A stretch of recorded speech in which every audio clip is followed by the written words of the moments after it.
I knew when I shut the door after my audition, and then I forgot my CD case, you know? Then I went back in the room, and this was like every major producer, Sam, everyone. I was like, sorry, I forgot my CD case. But I could tell in their faces, I was like, you did it. You nailed it.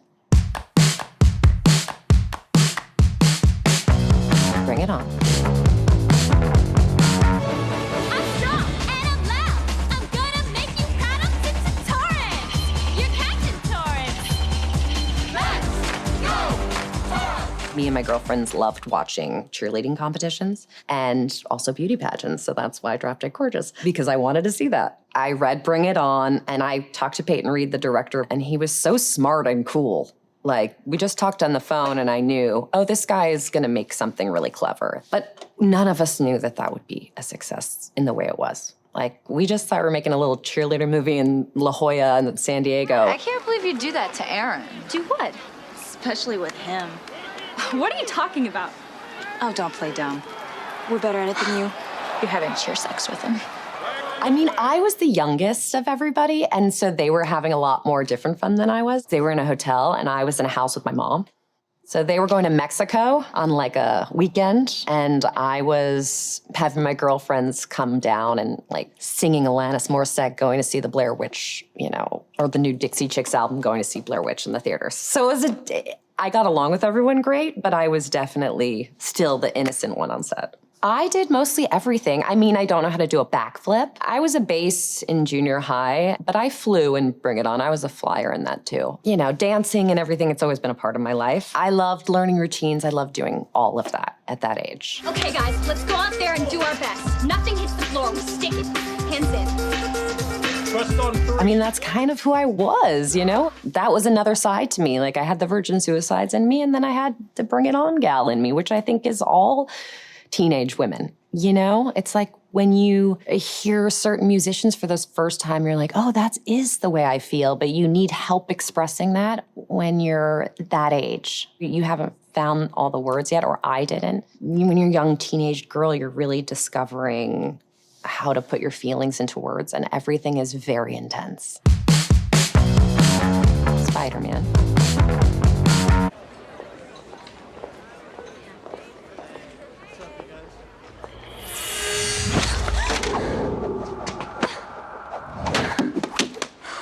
Wow, great reflexes. I wasn't a comic book reader as a young girl. I was a Delia's reader. Remember the Delia's catalog? A hard candy girl. It was a long process, Spider-Man. I was working on Crazy Beautiful. I really wanted to meet Sam. I met with Sam, and then it was a very long time before my screen test, and I think Tobey Maguire was driving down Sunset Boulevard and saw me in those, remember those Gap ads that used to be on the whole building? He was like, what about Kirsten? And so I kind of maybe came back in the fold. I'm not really sure how it happened. And then I was working in Berlin on a film, and they all flew out to screen test me. Tobey and I had amazing chemistry together. We're both very vulnerable actors, and it just felt, I knew when I shut the door after my audition, and then I forgot my CD case, you know, like my huge CD case I'd carry around with me. I remember I had like a little knit hat with cat ears. Thought it was so cool. Not. So I remember I left my CD case and I went back in the room, and this was like every major producer, Sam, everyone. I was like, sorry, I forgot my CD case. But I could tell in their faces, I was like, you did it.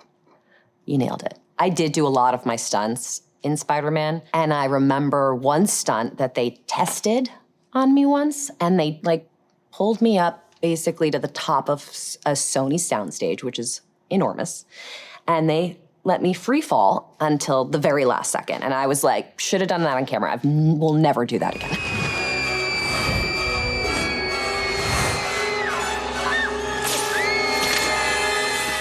It was like a bungee jump, and I'm not that, like, I don't need that adrenaline personally. So that was, I put my foot down. I was like, I'm never doing that ever again.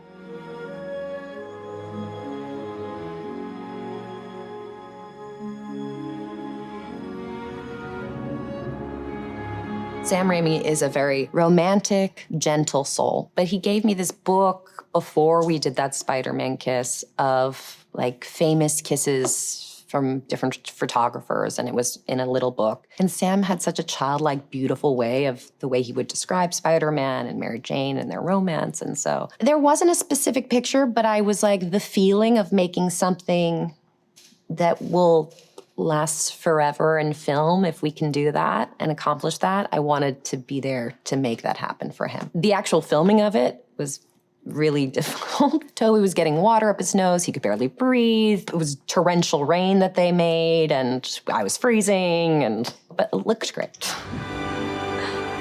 I remember we were going to make another Spider-Man I think we were. I can't remember, to be honest. We'll see what happens. I mean, that universe is very open. It's anything. So for me to be in a Spider-Man movie again or something, it's possible, I guess.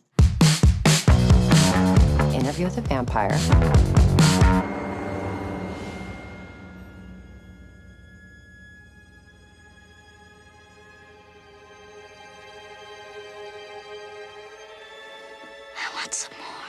That was a lot of auditions, a lot of screen tests, and I worked very hard with my acting coach, and he would give me tools to make things look like maybe I had a sexy look on my face. He would say, pretend your brother's looking for his toy and you know where it is, but you're not gonna tell him. And that immediately gives someone like a mischievous look without having to deal with any of the inappropriate things for that age. I remember him having me slam doors a bunch of times because it's scary to go to those places as a young person. I was very protected on set. I don't even think I watched the whole movie. I sat there and my mom would cover my eyes for a lot of that film. Hannah, Louie, be like her one day? More melancholy nonsense. I swear you grow more like Louis every day. Soon you'll be eating rats. I felt like Brad's little sister, and Tom made me feel like a princess. I mean, at Christmas time, he was like this gorgeous tree in my dressing room, and they just spoiled me in a really sweet way. And also the clothes. I mean, Marie Antoinette had fabulous outfits too, but like Interview was a production that still to this day I haven't experienced in film. Everything was mostly practical, so the lack of special effects and like a lot of stunt work, homes on fire that they built specifically to light on fire, and the sets were just incredible. I mean, I remember dancing with Brad in this gorgeous place in Paris. To shoot in New Orleans and Paris and London on one production, it's just those times of making movies like that, they just don't exist anymore. Do you want me to be yourself forever? Claudia, don't. Why not? Can't I change like everybody else? I think at that point, all of these scenes almost felt like a play. I knew them so well. I had auditioned all of them, and it was such a long process getting that role. I was like a racehorse ready to go, and I wasn't afraid to, go there. When I think about that movie, I'm just like, we literally were vampires. We lived at night. We shot at night, always. So it was weird to, get up and do homework at like 3 p.m. and then go to work. Eternal Sunshine of a Spotless Mind. You should not have seen this. I apologize.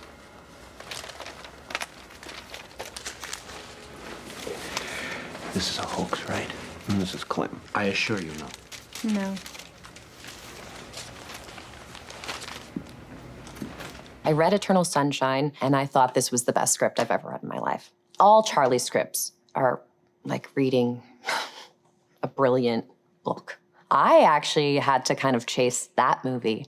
I met Michelle. I remember our meeting. He wasn't sure I was the girl from Spider-Man. You know what I mean? So a lot of people saw me maybe as that, and I just wanted to do that movie so badly. A lot of the way of working with Michelle was following the actors, really, and having a fluidity and a very naturalistic way of filming it.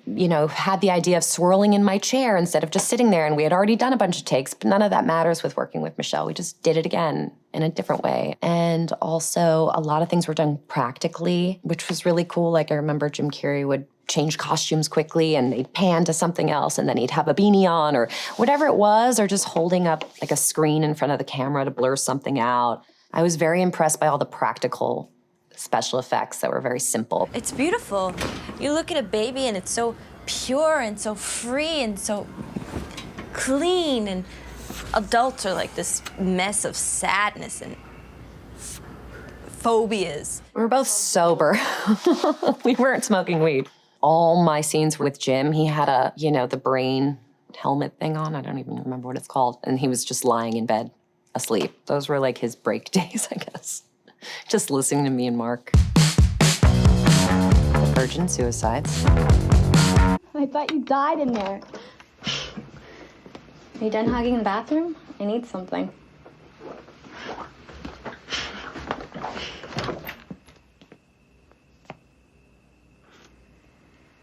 Do you mind? I remember reading the script and being actually really nervous because Lux was a little bit promiscuous, and I was so nervous about any scene like that, which Sophia handled so well for me. I didn't even have to kiss the guys on the roof. Like, she was just like, just pretend and move your hair in front of your face and just like nuzzle into their neck or something. So she saved me with that stuff. Because I was a very innocent 15, 16-year-old. She's very soft, Sophia, and very kind and generous, and it was kind of a no-brainer, to work with her. But I was nervous to play that role. It's like, I wasn't playing footsie with dudes under a table, I was playing with Barbies probably for far too long. To be honest, the scene that made me the most nervous was having to jump on Josh Hartnett in the car and make out with him. And I remember once he was like, "Oh, I think you bit me." And I was like, "Oh my God." I was so mortified. And one time his wig got weird. And like, I had kissed a guy in real life before, but I had never jumped on and in the car. And I just was very innocent. And that was like a lot for me. Sophia played music, so it'd be a little bit more relaxing. I think she played the music that's actually in the movie, as I remember. I think the roles I picked were scripts that I wanted to see. Whether it was a comedy or with the Virgin Suicides, I wanted to work with Sophia. I just chose what I wanted to see. And if that was what other people wanted to see, then it was successful. And if it wasn't, then it wasn't. I saw Sophia's short film, Lick the Star, and I just knew that because of the way she grew up, she would do an incredible job. Being on sets your whole life and bringing this story together. I also like the idea of being a sisterhood again, like in Little Women. I really enjoyed that experience. What's interesting is the scene where you don't see me die in Virgin Suicides. You just see my arm outside the car window in the garage, and that's Sophia's arm. Because I couldn't be there. I don't know why. I wrapped early or they needed a shot. So that's not even my arm, it's Sophia's. Marie Antoinette. Let them eat cake. That's such nonsense. I would never say that. Well, first of all, I would do anything Sophia wanted me to do. I met her at the chateau and she gave me this Antonio Fraser novel of Marie Antoinette. And she's like, "I want you to play Marie Antoinette." I'm like, "Really? Okay." I wasn't, I was very intimidated by the idea of it, but knowing Sophia, she wanted to portray, the essence of her and really what she went through, which was being a very young woman and thrown into this situation that she was so unprepared for. And Sophia always brings up the small moments, the in-between moments to life in such beautiful ways where you really get to be with a person privately, which are always my favorite scenes in film. I feel like most of the movie is private moments with Marie Antoinette. We only shot at Versailles on Mondays, and then we decorated a chateau with different rooms to be Versailles. It was interesting to see the back quarters that no one gets to see, like their little toilets and stuff like that. It was so crazy. That was the coolest thing to me, is their private quarters, which were very tiny. And then you go to these grand things. So it's all just such a performance, For me, it was just a fish out of water, really, Marie Antoinette, and also isolation and not knowing how to handle any of it. For that scene where I bowed to the crowd, I was thinking about her death and giving them my head in a way. And also kind of apologizing too. Melancholia.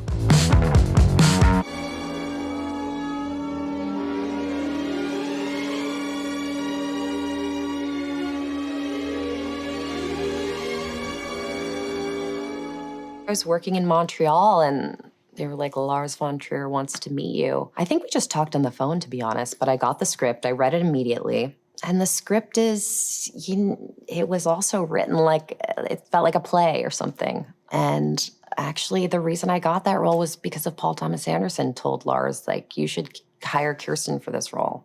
That was really amazing of him. I loved working on Melancholia. It did feel like we were making a play and that it was very intimate. And I always like making movies when you feel like you're not worried if anyone's ever going to see it or what you do or anything. So there's a freedom to it that you just are having a really special time and nothing else matters really, you know? It just is, that movie felt that way. You're not even halfway through yet. No, you're right.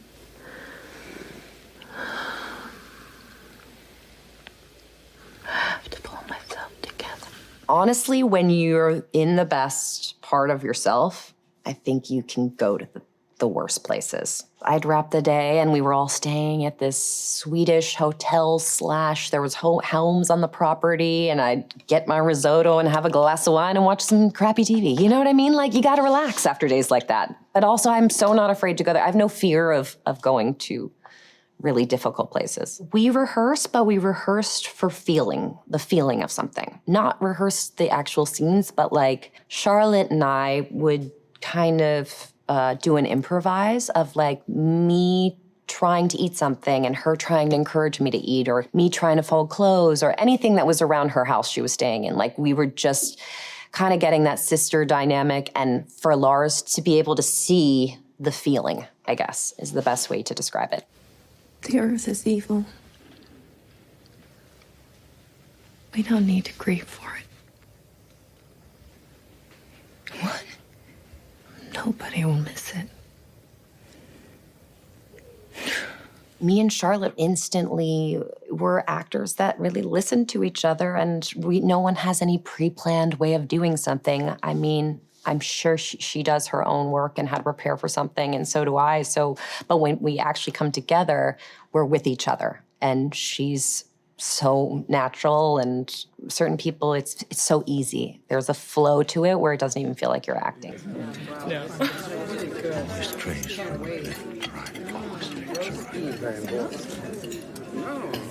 Left to right.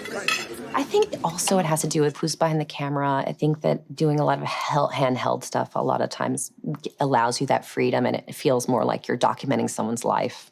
But then a lot of things were really planned and set up. So, you know, I think as an actor and a director, you migrate to people that have similar sensibilities in some ways. I like people who do things different, you know, and who are very provocative filmmakers, and it's fun. I mean, I love making movies, and I want to make movies that matter to people.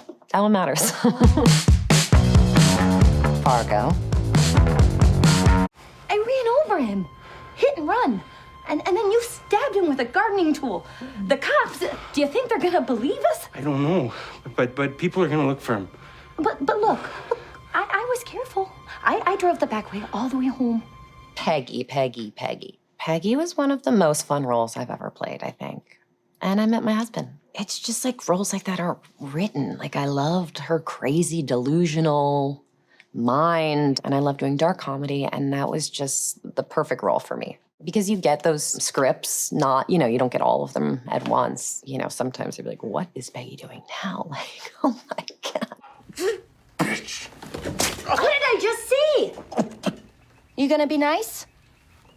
For Peggy, it was just like nicking someone, or like whatever it was, it's not a knife to her. You know what I mean? I forgot what my thought was behind that process because it's been a long time now, but it definitely wasn't I'm stabbing someone. It was probably like I was like, you're a naughty little boy, you know, and that was the vibe more. We cover the damage, file a report, and then, that should do it. We got rid of the guy's all grown up, and you burned his clothes, you said, so once the car's fixed, we're free. It was so fun to balance all of that. And working with Jesse, we really fell in love creatively first. And we rehearsed a lot together. And it was just certain actors you just fly with creatively. It's so effortless because we both are very hard workers. And then when you come together with someone that has the same work ethic as you, it's the most fun thing ever. Little Women. Are limes the fashion now? Of course they are. It's nothing but limes now. Everyone keeps them in their desks and trades them for beads and things, and all the girls treat each other at recess. If you don't bring limes to school, you're nothing. You might as well be dead. Right after Interview with the Vampire, I did Little Women. So that was the perfect juxtaposition of being on a very male-dominated set and then being with like the most powerful females. So it was a great balance. My dearest family, I am well and safe. Our battalion is encamped on the Potomac. Gillian Armstrong was the director, and I was working with, Susan Sarandon, and her daughter and I would make lemonade stands at lunchtime for the crew. And it just felt like so cozy compared to, it was such a weird balance, but I think that kind of set up the foundation for my choices in life and for the rest of my career because I worked with such powerful, kind men, and then I worked with really incredible powerful women. I never thought, oh, she's a female director. That's me. It didn't matter to me ever. Their influence on me, a huge deal. Oh, I shall miss my Little Women. I just felt so comfortable and cozy, and I looked up to Claire and Winona Ryder, and I just felt special being able to be a part of the legacy of telling that movie and that book. Drop Dead Gorgeous. I'm Amber Atkins, and I'm signing up because my two favorite people in the whole world competed in pageants. My mom and Diane Sawyer. I just loved watching beauty pageants so much. I auditioned for that movie, and I wanted it so badly. I love doing comedy, and that was the perfect dark comedy sensibility that I loved. And I loved Ellen Barkin and Allison Janney, and I knew Brittany Murphy very well, and we made another movie together after that. It was fun doing the fight scene with Denise Richards. Well, as my mother says at Sunday dinner, come and get it! I'll get it, all right? I might even take seconds. You want seconds? I'll make sure it's I had never done that, and I've never had a cat fight before because that is very not who I am. So it was kind of fun to live out that feeling. The Power of the Dog. She drew chalk stars by our names on the blackboard. I wonder why it was stars she gave us. Why not diamonds? Why not hearts? Why not spades? Jesse got the script first and was like, I'm meeting with Jane Campion. I was like, oh. I'm like, you're doing this movie. You don't even need to read the script. I had met Jane. Had I met her? No, she had written me a letter I had saved in my email forever. I just saved certain things about working together on something, and it never came to fruition. But then Jessie was doing the movie, and she had cast someone else in my role, and then they couldn't do it. And then Jane came to meet me, and it really worked out for me. But she's been someone, an idol of mine since I saw The Piano and knew of her work. You don't get to see women portray roles like that. And she's also a master filmmaker. Well, what was hard about making that movie was we had a house, but there was nothing inside the house. So we did all the exteriors for the entire film first, and then COVID happened, and then we did all the interiors for the film after. Even though that's how movies are made, you never make things in order. It was hard because when you're not in every day and then suddenly you're like running out of the house crazy, but you haven't done all these other scenes. You're the girl that comes up on set and is just acting crazy. You know what I mean? But you haven't done any of the other scenes that build up to it. So sometimes I felt ridiculous. Benedict and I didn't really have any scenes together, real scenes. We have one where we really talk to each other, but barely. So I really had to create my own monster and all of it, because Rose is really in her own weird movie. And, there's sweet scenes with Jessie, but that's not really what's going on with her, too, Your own mind, playing with itself and messing with yourself. And meanwhile, no one's there. No one's there. But yes, the piano I did learn because the whole purpose of that scene is that like his artistry is so beautiful and effortless, and here I am clunking away at the piano. So I imagine like someone else performing something and knowing that I will never be able to reach that level, and I'm having to hear it, and then I'm having to go in after this person. You know what I mean? Like, so I just would set up little scenarios like that for myself to make myself feel like shit. And then I was fine after. I really can't dance. You're dancing. Here, this foot forward. Jesse and I on the mountaintop was like gorgeous surroundings. I was blown away. But I'm not gonna lie, I felt so dorky doing that scene because it's like, we have our tea and meanwhile we have like a child together, and just such a polite interaction of like two people first kind of falling in love and dancing and like all the beauty in it in a very polite, reserved way. So to me, it felt really dorky. I knew like the first moment that I met him. I remember the meeting at LAX. I remember one of my best friends was like, I remember you telling me that you'll know him for the rest of your life. And that was like 2 weeks into filming. He was a soulmate connection of mine. Civil War. Like, why didn't I just tell him not to shoot them? They're probably gonna kill them anyway. How do you know? He doesn't know, but that's besides the point. Once you start asking yourself those questions, you can't stop. So we don't ask. We record so other people ask. You want to be a journalist? That's the job. I got pregnant right after Power of the Dog. I had another child, so I hadn't worked for a little while. And then this was so exciting. I had been a fan of Alex Garland's for so long. And I mean, it could have been like me alone in a room with like a chicken and I would have done the film. You know what I mean? Like, I'll do whatever with a great director. It doesn't matter to me. But this happened to be the script.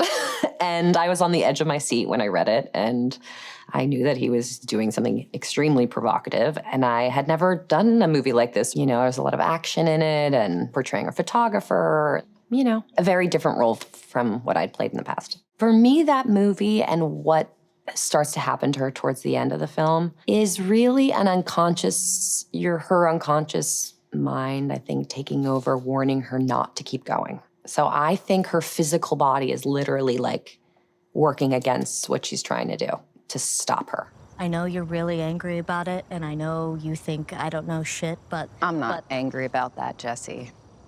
I don't care what you do or don't know. Okay, but you are angry with me. There is no version of this that isn't a mistake. I know, because I'm it. I started to work with her and I immediately fell in love with her. I was like, we're the same in the way we like to work. I said, what if like I'm your long lost mother and you're my long lost daughter? Just so that even though we're talking about what gear she needs, there's something that's immediately like a really strong pull. Those are the kind of things I like to play with another actor, and she's was very receptive to and loved doing things like that together.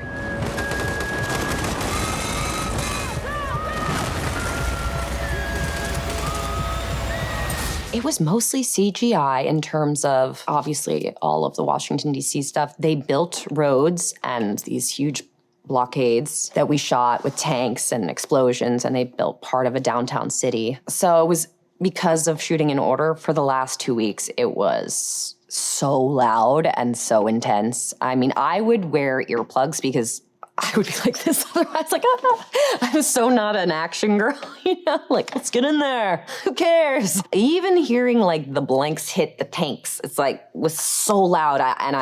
Yeah. So that's good that I did something that's very out of my comfort zone because it was like hell for me to do things like that. And some people get high off of it, I think. And I think that's what my character is, you know, adrenaline junkie. But I personally really, yeah, after those 2 weeks, I was a little bit like, whoa. I mean, now I'd like to do a comedy again. Yeah, I like when female directors write roles that are like women we haven't seen before. So that's really interesting women, basically.